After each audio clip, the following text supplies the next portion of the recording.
Hey everybody, welcome to another edition of Box Seats. Your host Frank Holder sitting here with you. This is the show where we talk about sports with comedians. So let's get ready to get some of the comics on here and have a good time and get this show started rolling. My man Howie Bell is in the building. Howie, how you doing, sir? What's up, my brother? How you doing, man? I'm all right. I'm all right. Thanks for joining the show, man. I greatly appreciate you. Maurice Smith is in the building too. Mo, how you doing, bro? What's going on, people? I see you trying to represent the New York Giants. That's what you're doing. That's where we going. Okay. All right.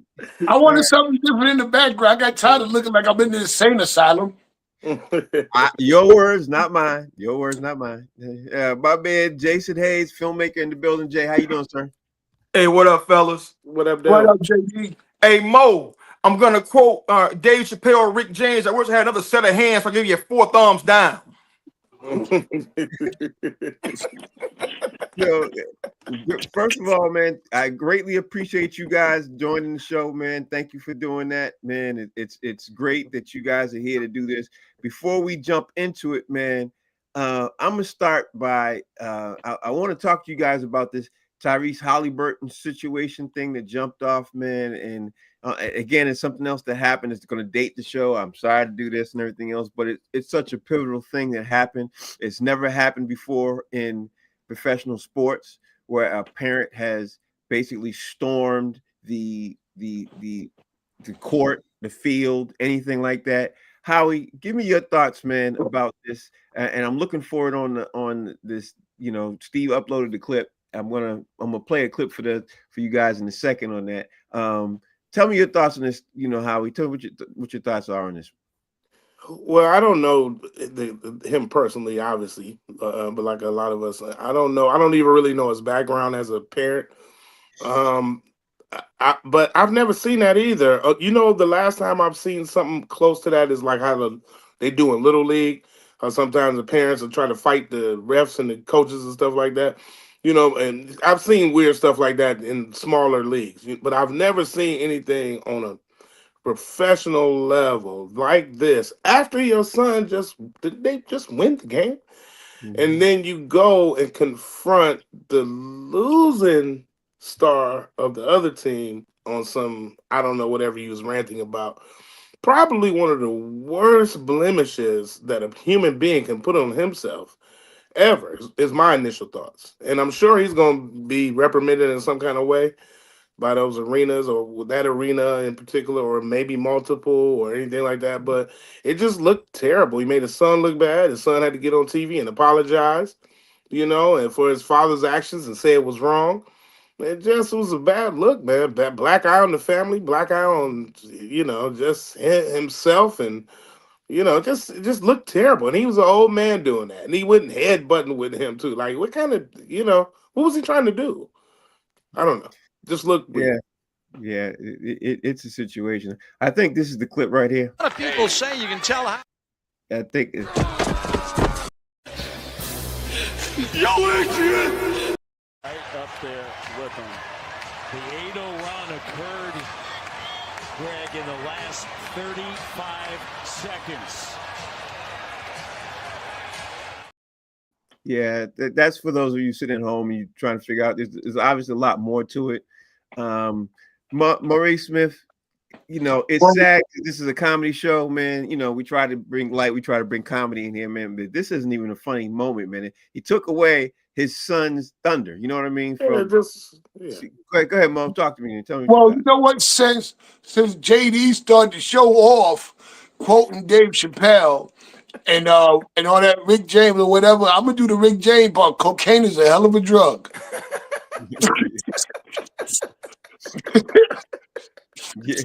Yeah. Cocaine is a hell of. I think Pops did an 8 ball for that game, bro. He may have. I didn't even think about it like that. Yo, he give me a one-on-one, a couple of shots of that yak. He had him on the court, feel like he was 35 again. He thought he won the game. He thought he the one that made the layup. He didn't even think his son. In his mind, he made the layup. He won the game, and all the people in the arena would cheer for him to go up to Giannis and do what he was doing. And when he was doing it, he thought everybody was saying, "Keep going." When they would tell him to sit your ass down, he heard something completely different.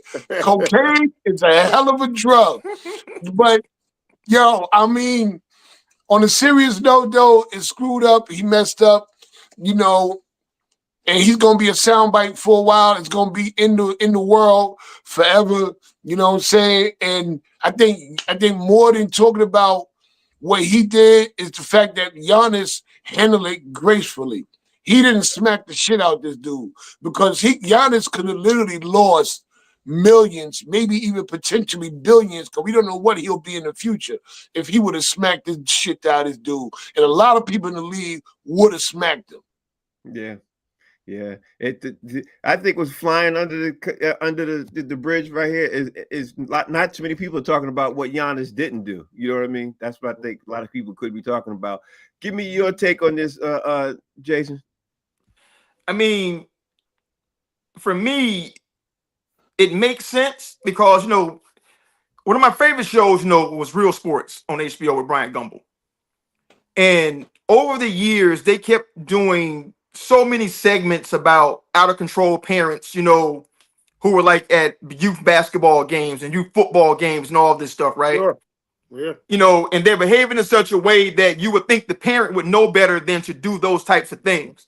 So to me, when I saw that, I thought about this dude was acting up 10, 15 years ago, and this is what happens when that never gets checked and the son actually makes it. You know what I'm saying? Like he had no coup, he had no respect, for Giannis or the opponents or the sport or whatever. I saw something that said that he was banned from arenas moving forward. I don't know if it's the playoffs or next season or forever. I don't know what that is, or if or even if it's true. But if it happened, it would make a lot of sense. First off, you run up on a dude that's worth $500 million. Yeah. You know what I'm saying? I mean, he could have injured Giannis in some kind of way, or Giannis could have smacked him and broke his hand, and you know what I'm saying? I mean, so many things are gonna happen with that, man. He's just a pops. Just bad across the board, man. It really is. This dude, there's somebody who tuning in named Mike Jones. Mike, shout out to you. Thank you for listening. Thank you for watching. He said he brought up a point, and then he's going to the left with it real fast. Let me say what his point is, and then I'll let you guys can comment on this, then we can jump into the show. Howie, I'm gonna let you go first. He said if Tyrese Haliburton's father was a white man, they would say Giannis needs to control himself, he needs to walk away, and he's too aggressive. And then he said they always get y'all with these headlines. He said Giannis headbutted a 60-year-old man and everyone's praising him. And he said Giannis would have never gotten away with that if he did that to a white man, and y'all know it. That's the take. He's taking it from that. And I want you, Howard, you could jump in and talk about that, because I think this brother is not even paying attention to what we're trying to say. So go ahead, man. You tell what your thoughts are on it's funny, man. Mike Jones, what's up, man? Everything ain't about race, man. I know it's hard in this day and age and the climate that we living in to not associate everything with it. But I don't agree with that at all. I think that if that would have been a white man, Asian man, and a Mexican, whoever, Arab, I think that people would react the same way. Like, what the hell is this parent doing? Right. I don't think it had anything to do with his race at all. It had everything to do with his actions and his behavior. And that's another thing, man. We got to stop doing that. Passing the buck and not holding ourselves accountable and always saying, but if the white man did it, man, that is so played out. You know what I'm saying? And I get it.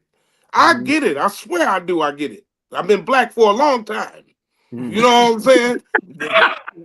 So, I mean, I do. And so, but my thing is, you can't blame that man's poor decisions and poor behavior and poor actions on race at all. That has nothing to do with that. You're totally wrong. Thank you for that. Mo, you want to give your 2 cents? Listen, you know what? I don't deal in what if only, and just one more chance. Whatever happened. I don't have time for what if only, and one more chance. That's what that is to me. You know what I'm saying? It's what if. Nah, man. I don't know. I don't know what would have happened if it was a white person, because you know why? It wasn't a white person. It was Giannis. It was Giannis and Haliburton's father. Cut and dry. That's what we talking about. That's what happened. All right. But thanks for watching, though. Okay, so Jason, give you your thoughts on this. Okay, like I mean, I agree, with Howie and Mo, it's like this. Like I don't do spit, right? Like if you spit on me, bro, I'm going nuclear. I'm going scorched earth with you, right? Mhm. I don't care if you white, purple, black, Martian, or whatever. That's an ass whoopingable offense. You know what I'm Mhm. saying? And what he did was an ass whoopingable offense. And it would still be that if some big belly white dude ran out there, or even his moms. Even Mhm. his moms would have been deserving of a backhand slap if she did that. Yeah, I agree with that. Thomas Ward has joined the conversation. T. Ward, we are talking about Tyrese Haliburton's dad storming the court. We also talking about how bad the situation was. We talking about just a lot of people's, opinion on it before we jump into our opinions on the show that we got assembled and everything else. So I want to just briefly touch on this, man, and say because it's so unusual that I want to talk about this, man, before we jump into the show. What's your thoughts on that 60-year-old man storming the court? These are the same parents that go overboard in little league games that nobody I've been ever saying put in that. check. Like these are the people that get in the fights with refs, that get in the fights with other parents, that just go overboard. Look, dude, your son is in the pros. Relax. Enjoy it. You can't live through him. You're not in the NBA. He is. It was like the time when LeBron James' mother ran up in the middle of a fucking fight. And Yeah. LeBron was like, sit your motherfucking ass down. I was like, I saw it happen. It was against Boston. It was like Right. Paul Pierce, there was a little scrum up under the basket, and you can see her run into the middle of the fray. LeBron was like, sit your motherfucking ass down. Those I was words. like, damn, dude, but that was necessary. It's like, what are you doing? It's almost like even the way Ja Morant's dad kind of injects himself a bit too much. You can say what you want about LeVar Ball, but he was never or has never been like a dad that was overactive on the sidelines with his sons. He let them go out there and do their thing, and he let them play the game instead of interfering and interjecting himself into the actual game. You can't interject yourself into the actual game over exuberant parents. In the words of LeBron James to his mother, sit your motherfucking ass down.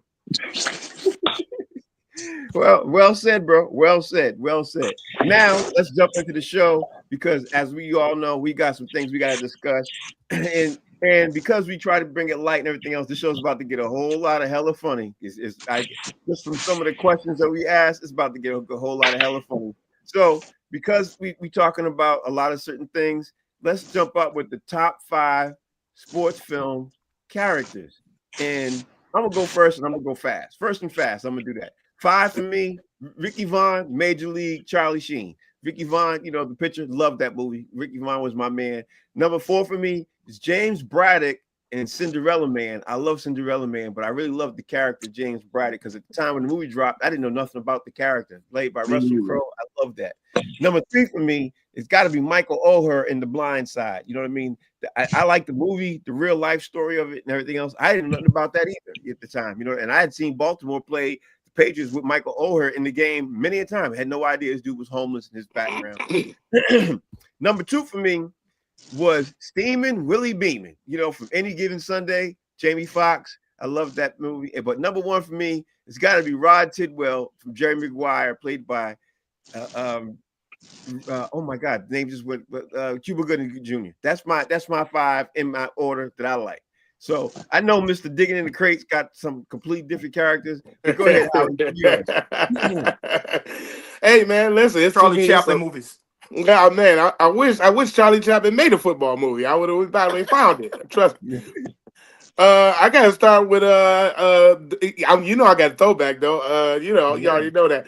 Bingo Long and the Traveling All Stars Oh Motorcade. You took one of mine. You know what I'm saying? Hey, my man Billy D. Williams playing Bingo Long, baby. You know what I'm saying? Put everything together, the whole traveling Bingo Long, the baseball team, incredible movie. If you don't know about that, you need to check that. It's a classic. All right, I got to go with Any Given Sunday too, but I ain't going with him. I'm going with my man. He played, his character name was Tony D'Amato. the coach, Al Pacino, Man, baby. man, You know what I'm like a saying? cool You man. know, you gotta go with him, man. That was one of the greatest characters in a sports movie. And of course, I gotta go with Rocky's trainer, Mick. You gotta go with Mickey, man. Come on, Rock. Yeah, You gotta not go. getting Come the next on, day. Rock. You gotta go with that. I'm surprised, man. Y'all ain't come on, baby. And I gotta go with another one from Rocky, Apollo Creed's trainer, Duke, with the no pain. Yeah. No pain. One of the best characters ever, especially in Rocky 4. And then my last one is from the Bad News Bears. I had to go all the way throwback. Walter Matthau. Walter Walter Matthau. Matthau. Yeah, played the coach. His name was Coach Buttermaker. You know what I'm saying? He drank beer, smoked cigarettes. Man, he was one of the worst coaches ever, man, for one of the worst teams ever. Great sports movie, though. And those are my top 5. I would have loved to have sat next to you in class, man, especially in college. Or the project, man. You'd be digging in your crates, boy. What? Mo, give me your 5. All right, here go my 5 right here. And I got number 5. I got Michael B. Jordan, Creed. You know what I'm saying? I like Creed. I like the series Creed. I like what they did with it. I think whoever created it was a genius to take something that was already good, already legendary, and keep it going. I would have never thought of doing that. I got Willie Beeman also. That was my dude. Willie Beeman, I already said that. I got Major League, but I don't have Ricky Vaughn. I got Willie Mays Hayes, Wesley Snipes. This dude pulled up in a Volkswagen with a Rolls Royce front. You know what I'm saying? They took his bed and put it out there on the outside. He got up in barefoot and beat the dudes in a race. Willie Mays Hayes. Number 2, from the movie Wildcats.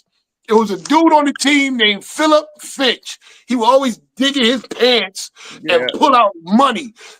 That was my guy. I don't know where he had that money at, but he had a bankroll up under that fat.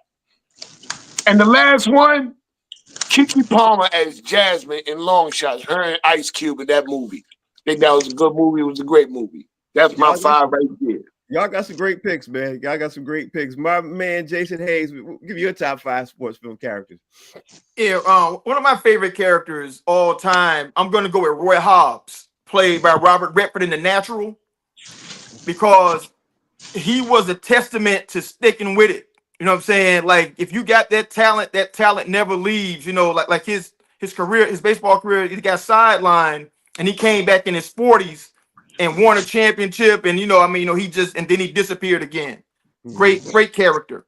I'm surprised that Mo had this one, but I'm with him on this. Adonis Creed, because it's a character that I don't even think existed or even was mentioned in the previous Rocky movies, and they figured out how to create a character that led to a whole different franchise. So I appreciate Adonis Creed just for resurrecting, something that that was done. It was done, and figuring out a new way to reinvent it. I'm gonna go Sidney Dean, Wesley Snipes from White Men Can't Jump.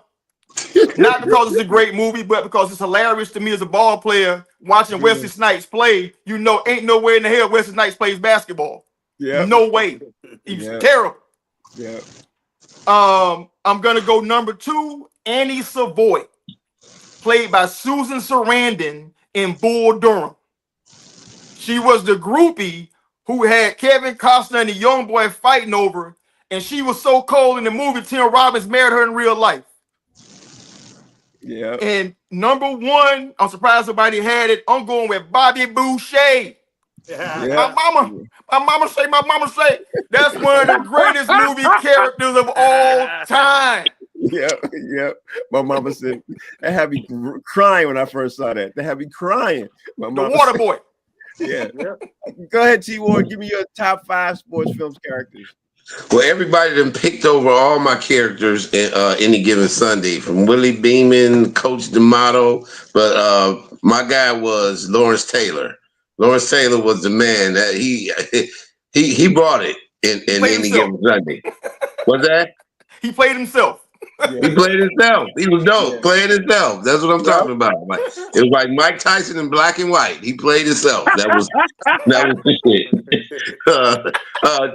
Dr. J and the Mooney Twins in the Fish to Save Pittsburgh. Y'all didn't know the Mooney Twins in the Fish to Save Pittsburgh, did you? I know. They pointed out to me. I was like, damn, that is the Mooney Twins. They was in the Fish to Save Pittsburgh. Richard Pryor, Monroe Hopalong, and the Bingo Long Traveling All-Stars. He was hilarious. He was Cuban. He was Indian. You know, he was trying to get into the major leagues. He was turning into everything black and the other that he could and shit. Cocaine is a hell of a drug. And, let me see.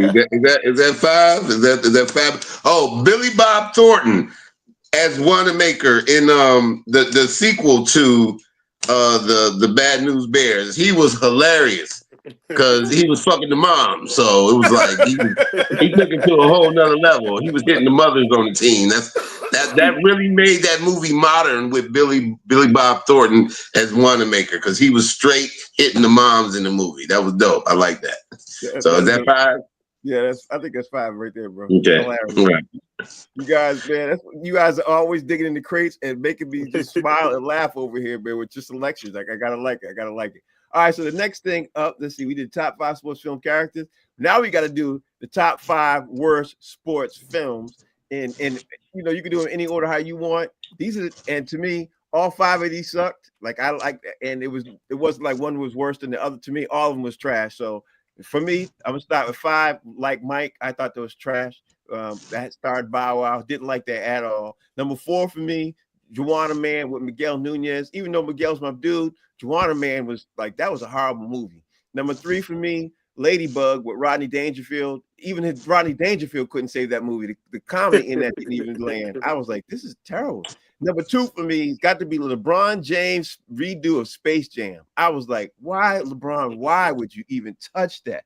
But number 1 for me was Air Bud. And as you can see, what my theme is every time they put an animal in a sport, that takes it away from me. Like, I just, like, it's out the window. And if I didn't have kids, I wouldn't have seen none of them. But because I had kids, I saw all of them. You know what I mean? The kids always want to see the crazy sports films. You know what I mean? And being a dad, sometimes you got to sit there. And sometimes you got to even take them to the movie and see it, which even makes it even hurt worse. You know what I mean? But that's a pain for another day. I'll talk about that pain for another day. Howie, give me your painful 5 worst sports films.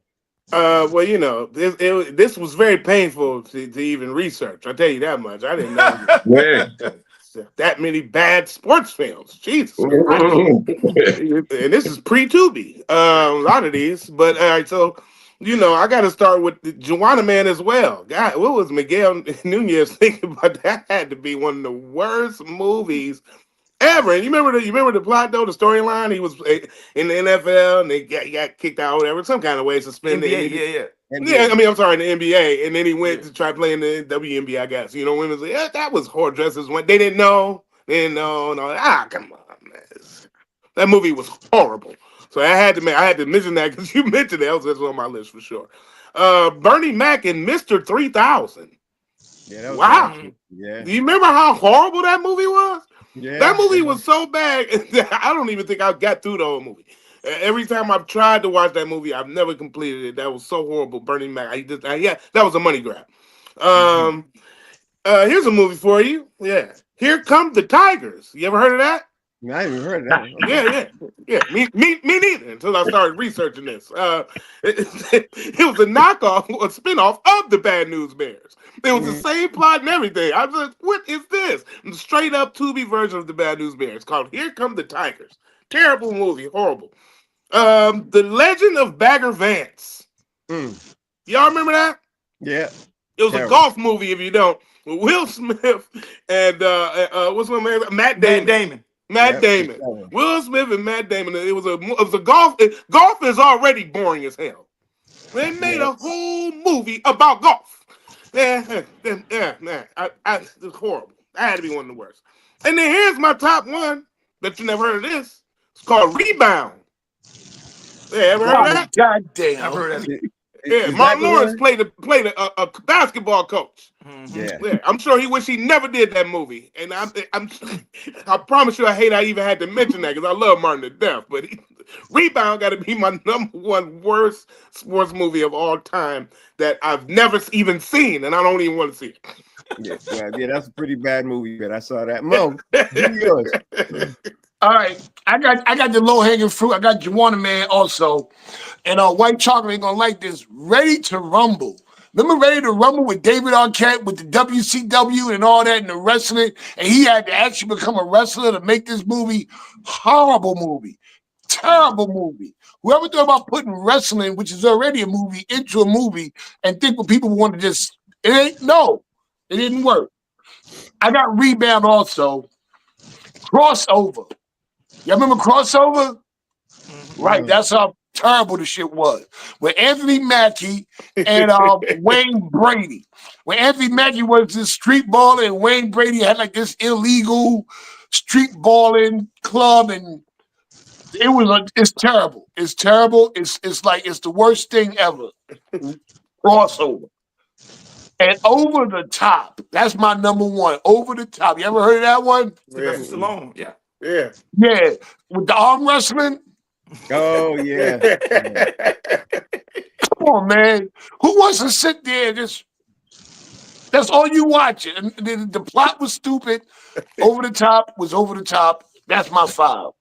Okay. All right. Jason, give me your 5. You know, somehow I'm not surprised that you guys had a lot of the ones I have on here. So I'm gonna start with the obvious. Air Bud, bro. Yeah. Like T knows how hard it is, man, you know, to sell a movie in Hollywood, right? So Boomerang barely got made because they couldn't understand how a black-owned company with black people and no white people, could be realistic. But a jump shooting golden retriever, greenlit. You know what I'm saying? Dumbest concept ever, for a movie. But just like Mo, Crossover. I haven't seen the movie. I saw the poster. I saw Anthony Mackie and Wayne Brady. I was like, no way this shit any good. You know what I'm saying? No way. And then, like Howie, I got the Lesnar Bag of Bands. I actually watched as much as I could stand. It's about golf. It's Will Smith, and Will is the magic Negro that teaches him how to win and go inside himself. It is one of the worst formulaic Hollywood movies you will ever see about anything, and it's about goddamn golf. And it stars Will Smith and Matt Damon, and they got that greenlit. Like I was like, bro, are you kidding me? Yeah. Number 2 for me, Teen Wolf. Oh yeah. What? It's not a sports movie per se, but basketball is prominent in this, man. This kid turned into a whole ass werewolf in a gym, bro, and nobody ran. He was hooping. Oh, he turned into a whole werewolf, went between his legs, dunked the ball, and spin it around and say, check it up. And everybody started cheering. Fuck out of here. And number 1, Who's Your Caddy? This movie set black people back at least a decade and a half, son. It was outlandish. It was the worst stereotypical thing you can ever see about black people who got money you could ever come across. Yeah, I can't fault that at all. I like your list. T Ward, give me yours. Well, I just want to pitch. I want to jump on the end, piggyback what Jay said. Caddy, whatever that was, the Who's Your Caddy was the only time Sherry Shepherd was ever funny in a movie or anything. So I actually like that one because she was actually funny for once. Let me see it. I love Sherry, but she's a talk show host. That's what she does. Let's see. It's almost like a cram jam of basketball movies. So in no particular order, I'm gonna say a bunch of basketball movies that I hate. Space Jam, Basketball with Trey Parker and the other dude that was horrible. Sunset Park. I'm never gonna believe talent is a basketball player. I'm sorry, you might nigga talent, but I'm never gonna believe you're a basketball. You're the tallest, most uncoordinated looking nigga I've ever seen. I'm never gonna believe you were a basketball player. Love and Basketball and Juwanna Mann are a tie. Both of them. I call Juwanna Mann the autobiography of Brittany Griner. Yeah, Love and Basketball. None of that None of that was realistic. That movie was the most unrealistic basketball movie I've ever seen. Brewster's Millions. They were trying to make up for Richard Pryor being in the toy. So yeah, you tripping, right? That's a great movie. No. I'm only feeling Richard Pryor. There's no picture behind the baseball team. And my number one is Great White Hype, because it's some comedians I'm never going to be convinced it's an athlete. Damon Wayans did not look like a boxer at all. Great White Hype was horrible. Sam Jackson was horrible. AJ Johnson, God rest his soul, was the most glorified extra. How you got a movie where AJ don't say nothing in the whole movie? Not a single thing. So yeah, those my movies. I might even win over, but yeah, Great White Hype is number one. See, you're tripping with Great White Hype. I thought that was funny. Terrible movie. It was terrible, but I didn't call it a terrible movie because it was funny. Like, I thought the movie had a comedy in it. You know what I mean? So, if it makes me laugh, I'm like, okay, it takes it from the terrible realm to me. You know what I mean? It takes it out of terrible because, I like comedy. That's why I'm doing what I'm doing now. I like comedy. All right, so now this is the part right here. When I was researching this, I ain't gonna lie, I was crying because my list is gonna have some of these people crying. Like I know I was laughing when I was writing this down. And I was trying not to be crass with this. So before I say anything, I'm gonna just say this: these are real sports names. Real names. So with these real names, these are the top 5 craziest, worst sports names. Number 5 for me is a person who played for the Washington Bullets, the NBA. His name was Chubby Cox. I thought that was hilarious. Number 4 for me was Steve Sharps. He played baseball. Steve Sharps. He played baseball. Number 3 for me was Luscious Pussy. He played college football. Wow. I ain't even never heard of him. Wow. Number 2 for me was a driver for NASCAR. His name was Dick Trickle. I was dying when I read that one. And number 1 for me, he was a baseball player. His name was Rusty Kuntz. With a K. I remember Rusty Kuntz. He played for Detroit. I remember that. I remember him. Okay, I thought it was Kuntz, but okay. Cool. Okay, but it looked like Kuntz, but okay. It did look like Kuntz. All right, so that had me crying when I read those. So give me your 5 craziest worst sports names, Howie. That's funny. Mine ain't gonna be as funny as yours. That's hysterical. But I can follow up and say Dick Butkus. God, man. That is Dick Butkus. That's a bad name to have, bro. Dick Butkus. Anyway, I see why he was an angry linebacker.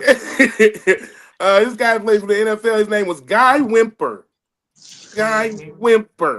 So I thought that was pretty funny. I went with some teams too, man. This is a high school team, Polka High School. Their mascot is called the Dots, like an actual dot. That's the end. I understand that. And then I got the New Orleans Pelicans. I'll never understand why they didn't make a better choice of a name other than the Pelicans. I mean, they could have came up with something else. New Orleans is known for a lot more. I don't even think they're known for Pelicans. But I felt it was a horrible name. And then my last name that I thought was terrible, weird, or whatever, is from the video game Punch Out. My man Glass Joe. I had to put him on there, man. Glass Joe. Crazy ass name for a boxer. Okay, I like your list. Maurice Smith, give me your top 5 craziest worst sports names. And Howard, the Pelicans, that's the state bird. That's why they named it the New Orleans Pelican. That's their state bird. I remember that when they did it. Okay. Yeah. All right. So I did some teams too. The Seattle Kraken. Anything with crack in it shouldn't have a name. After crack destroyed everything in this world, and the reason why the world is screwed up, because anything with crack in it, no. The Anaheim Ducks. Who wants to be a duck? Do you really want to be a duck? Not me. Mm-hmm. I think the whole state, well, it's not even a state, Washington, D.C. should be smacked in the mouth for changing the names of any more sports teams if they decide they want to change the names. Because they were good at the Bullets, and they changed it to the Wizards, and it's a horrible name, and the Commanders also. two of the horriblest names in all the sports, the Wizards and the Commanders. And I swear, the Wizards need some wizardry hopefully next season because they horrible. And it was a baseball player. His name was Milton Bradley. Imagine being named Milton Bradley. I mean, jokes and toys. He was a brother, too. He was black. Milton Bradley. Mine ain't as funny as Frank's, but that's my 5. Yeah, I like my list. I like my list. Jay, give me yours. Number 5 for me, I'm gonna go Bol. Yeah. That is Manute Bol's son, who's actually he's a cold basketball player too. 7'1", handle the rock and everything. That's a wild name to have. Number 4 for me, I'm gonna go Misty Hyman. She's a former swimmer, gold medalist, 2000, Olympics in Australia. Number 3, I'm gonna go Dick Pole. Yeah, he's a baseball player from like the 1950s. Number 2 for me, I'm gonna go. He's in college right now, and this is his real name, bro. His name is Dakotas to ever do it Crawford. That's his middle name, to ever do it. Really? His first name is Dakotas. He got one of the wild parents to be fighting the coaches. What? Yeah. And number 1 for me is Khalil Green. Now, I know you're thinking, that's not a strange name. Well, Khalil Green is a former Major League Baseball player. He's a blonde-haired, blue-eyed white boy, baby. Wow. Think of all the jobs he missed out on. You know what I'm saying? Just have his name on the resume. Look him up. Khalil Green. All right. Okay. I like that list. Let's see what Thomas Ward got. T-Ward, what you got? Okay, I came up with this category because of these two names right here. This is a player that plays for my alumni at Eastern Michigan University. His name is Noah Kaniga. It's a white dude. It's a white dude. And it's spelled Knigga. At least it's not Gger. So that's cool right there. Then there's another white dude. His name is Luke Niggaman. Again, Nigga nigga man, like flat out. And he can ball too. It's actually like that nigga can ball. Nigga man, my nigga man over there. It's a current player right now, and I love hearing the sports announcers trying to get around his name for the Toronto Raptors. White dude named Grady Dick. They go through hell trying to like really talk around his name. They be like, I'm not touching that. They be like, I'm not touching his name. I'm just going to say Grady has the ball. Grady has it. Grady, shout out by Grady. Vita Blue. Remember Vita Blue used to play for the Oakland A's? I just was like, it sounds like some ointment and shit. This nigga's name is. And then put some Vita Blue on your elbow when this shit gets sore. And one of the best one I found when I was doing my research, all these I didn't even look these up, but when I started looking up, this was the best one I saw. Fabrin Assman. Fabrin Frbran Assman Assman Assman. So hey, I don't know if he's black or white, but I hope he was black. If you're gonna be an ass man, hey, you should. Right. That's what I got. T-Ward, that was hilarious. That was definitely hilarious. I like your list, T-Ward. I like your list. All right, just switching things up and throwing a little flavor in the show, man. We're gonna just switch it up just a little bit. And we decided that we're gonna decide the name. Who is your top 5 favorite villains in any film? Like your top 5, not your top 5 villainous movies, but your top 5 favorite villains in any film. So this is not any particular order either for me, but I tried my best to put it in order. I'm gonna go through mine fast. Number 5 for me is Darth Vader, because when I was a kid at the time, I didn't know what a villain was until Darth Vader came on the scene with Star Wars. So I had to put him at there. Number 4 for me, infamous Kaiser Sose. For those of you who know, because you watched The Usual Suspects, that was my man Kevin Spacey. And then staying with Kevin Spacey, if you saw 7, Kevin Spacey in 7 was unbelievable. His name at the time in the movie was John Doe. They never even told you his name. He was just crazy with that. Number 2 for me got to be Heath Ledger's Joker in The Dark Knight. He set that off. Like, Yeah. that was an incredible film. He made the film, if you ask me. The film was already bananas, but that villain was it. But number one for me, I don't know how you can have a list without having Silence of the Lambs up on that list with Hannibal Lecter. I don't know how you do that without that. Hannibal Lecter was great. Anthony Hopkins in that film. So that's my top 5 favorite villains in any film. And I think I'm gonna line that up in that order because of the way it impacted me in my life at the time. Howie Bell, give me your top 5 favorite villains in any film that you've seen. Well, you know, it's a lot of villains and a lot of movies, man. But you know what? Thanos was a bad dude, man. So I had to put him on my list. You know what I'm saying? The villains. Yeah. You know what I mean? Especially from those type of movies, you know, superhero movies. And then, you know, Nino Brown was a bad man, man. You know what I'm saying? He was a hell of a villain. You know what I'm saying? New Jack City, Wesley Snipes.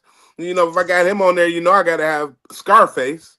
You know, my man Tony Montana was one of the meanest, coldest villains that ever hit the screen. And one of the characters. And then I got my last 2 kind of go hand in hand. And to me, that's because they never die. And that's Jason Voorhees, Friday the 13th, one of the coldest villains ever, and Michael Myers from Halloween. I don't think they ever died ever, and nobody will ever kill them. They're the baddest villains to ever be in screen. Okay, all right.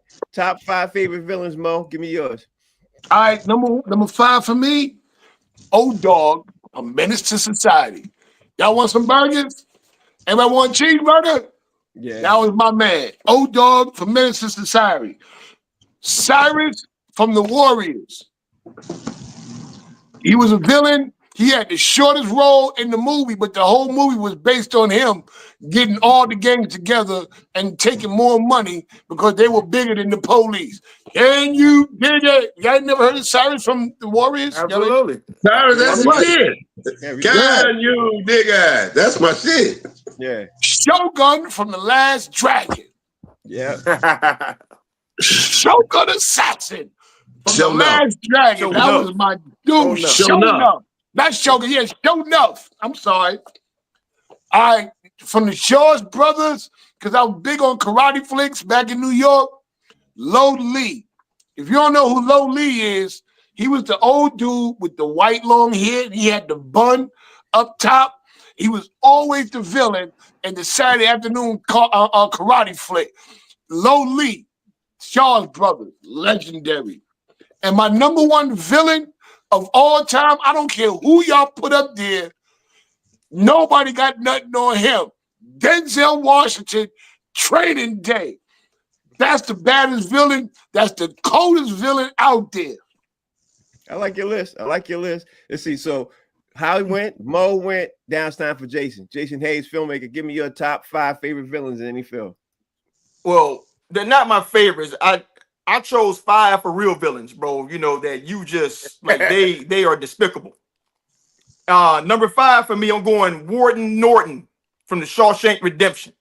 Mm-hmm. This dude was pimping out, you know, prison labor, getting rich, set a dude up to get murdered because he didn't want to lose his personal prison accountant.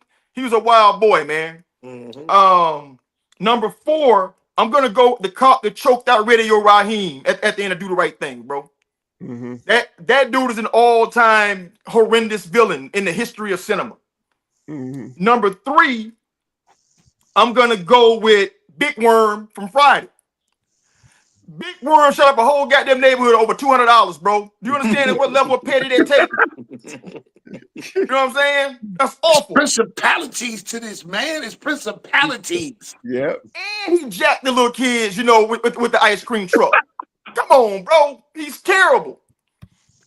Number 2, I'm gonna go with Rose Armitage, the girlfriend from Get Out. She set that man up, had him thinking she loved him to come get body snatched. Yeah. Mm-hmm. Yeah. Kind of think of maybe that's what happened with Saquon Barkley, baby. You know what I'm saying? Yeah, maybe. You know what I'm saying? Maybe he was a real brother, you know, before this. And number 1, worst person ever, Glinda the Good Witch from the Wizard of Oz. She let Dorothy go through all that bullshit, kidnapped by flying monkeys and all this shit, and then she tells her at the end, all you gotta do is click your heels together 3 times and say no place. Like, oh, you don't get your monkey ass up out of here with that, bro. I done went through all this. Worst villain ever, bro. Yeah, I like your list, man, and it's hilarious. I like your list. Okay, T Ward, give me your top 5 favorite villains in any film. Let me get 2 quick tags. First off, that scene, y'all want some hamburgers in Menace Society, actually happened in the alley, my alley where I live right now, literally. That scene happened in my alley. And I was almost one of the shooters in Friday. I almost got that part with the Mac 10 or whatever, Dub C. Okay, here we go.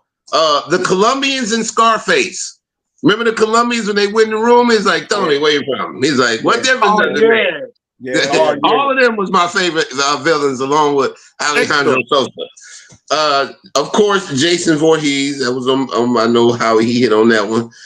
Jason Voorhees and my other man's. But I got Jason Voorhees because the nigga won't die for real. Just won't die. The Russian dude in the Equalizer.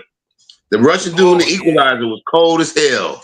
I mean, he just came in there and just started beating the shit out of that dude in that fucking office. That shit was cold as hell. I was like, now that's how you introduce a villain in a movie right there.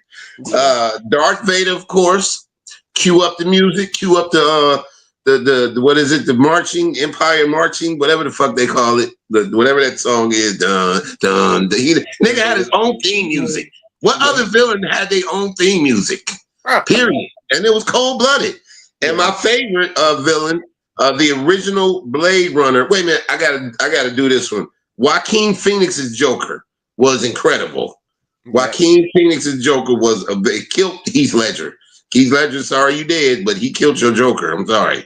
And Roy Batty in the original Blade Runner, Rutger Hauer, one of the coldest endings to a movie I ever seen. He just tortured Harrison Ford, chased him around, caught him, tried to kill him, caught him, saved him, and then died right in front of him.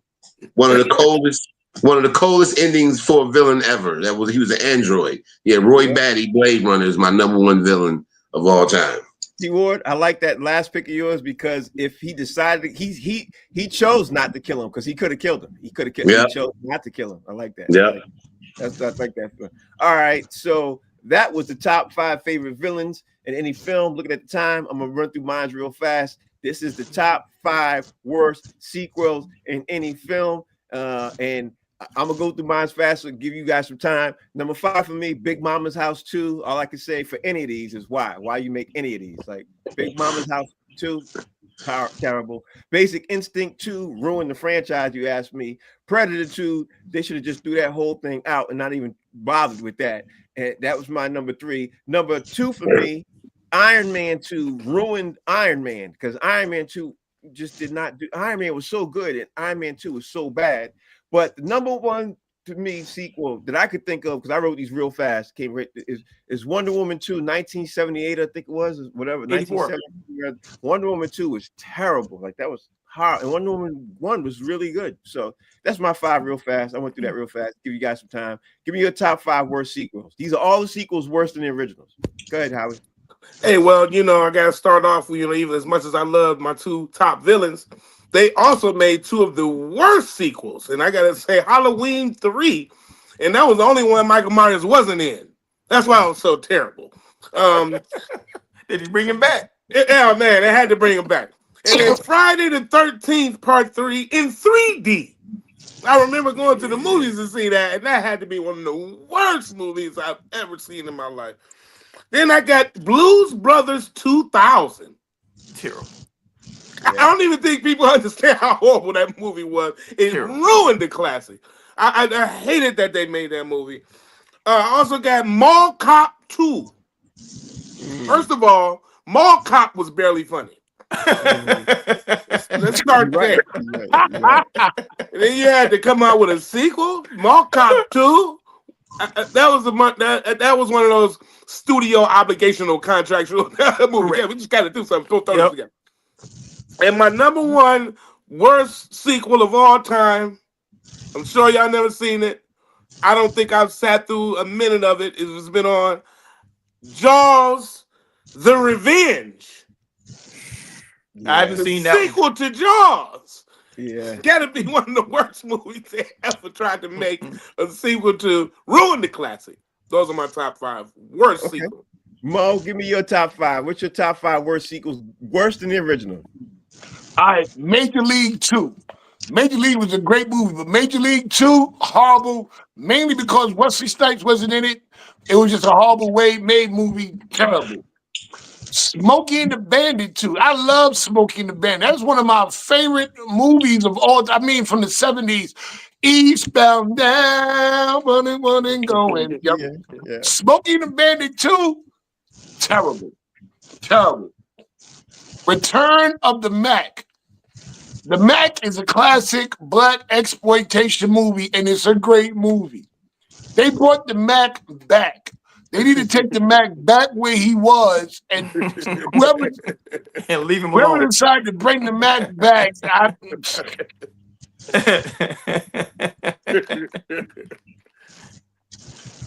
listen. When it came to making movies, I got the hookup too. Why would Master P? It ain't like he was hurting for something. I got the hookup too. I got the hookup wasn't even a good movie anyway. It was just low budget, and we as black people were just happy to see other black people on the screen.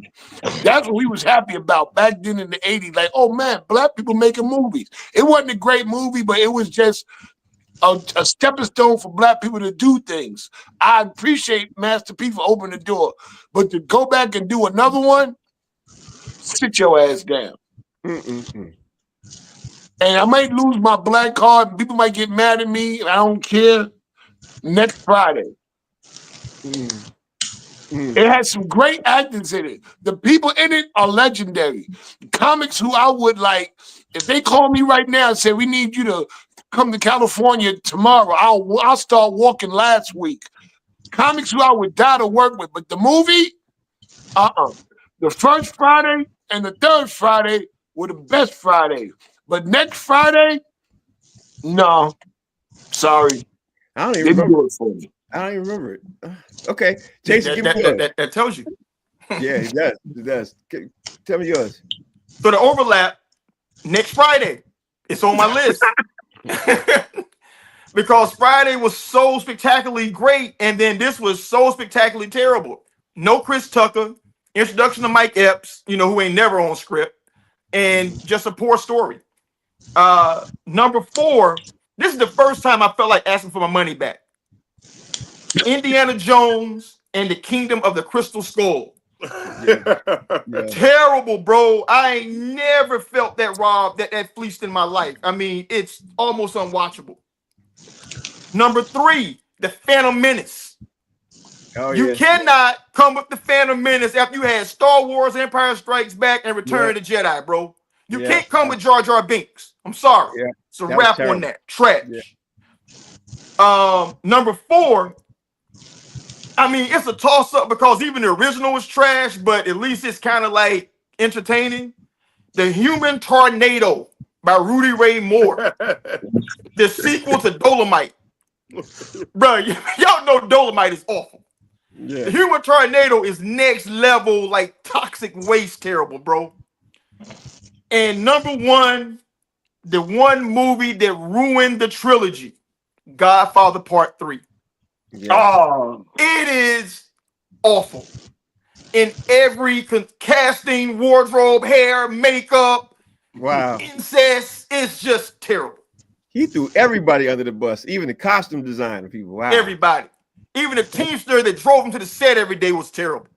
Wow. It's funny hearing filmmakers make their thoughts on these things. T. Ward, you the other filmmaker in the comic in the discussion. Tell me what your top 5 worst sequels were. I gotta hear this. Space Jam 2. Man, why would you even? I didn't like Space Jam 1, so Space Jam 2 was bound to be worse. That was bound to be worse. Caddyshack 2. Caddyshack, you are not gonna make a better movie. When that gopher came out there whole dancing, when he did that, Don't touch. Don't make another one. Can't Leave do that movie alone. Nothing topped that gopher coming out the ground dancing.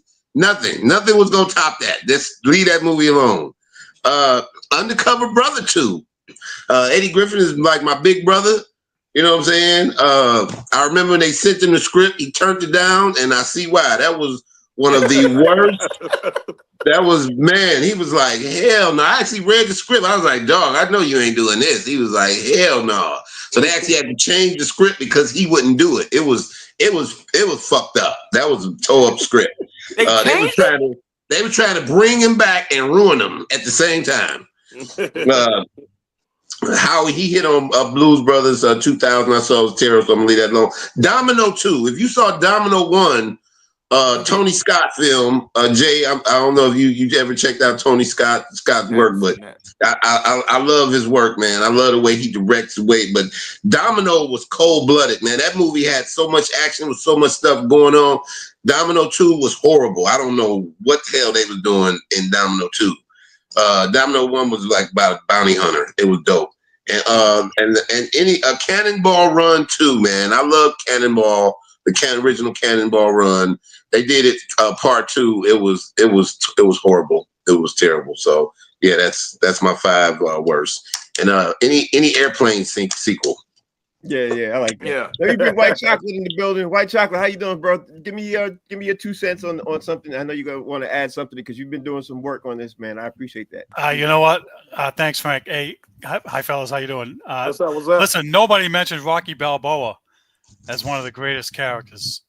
Yeah. I thought he was. And I have another one. I love Denzel Washington in Remember the Titans. That was a great movie. I love that movie, and he was great in it. So those are just a couple of ones I had.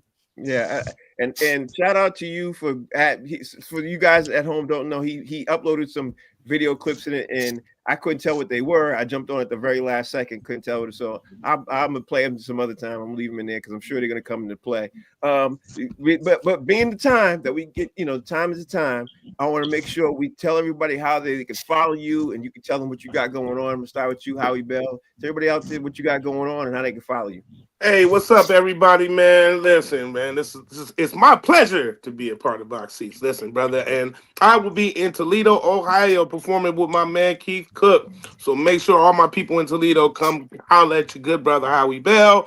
And shouts out to the Detroit Pistons for keeping that series going. Let's go, Pistons, baby. Yeah, the Knicks about to blow that. I don't understand what's going on. Yeah, the Knicks, man. That's what they do. Yeah, they about to blow that whole thing. Speaking of the Knicks, Mo, tell everybody out there how they can follow you.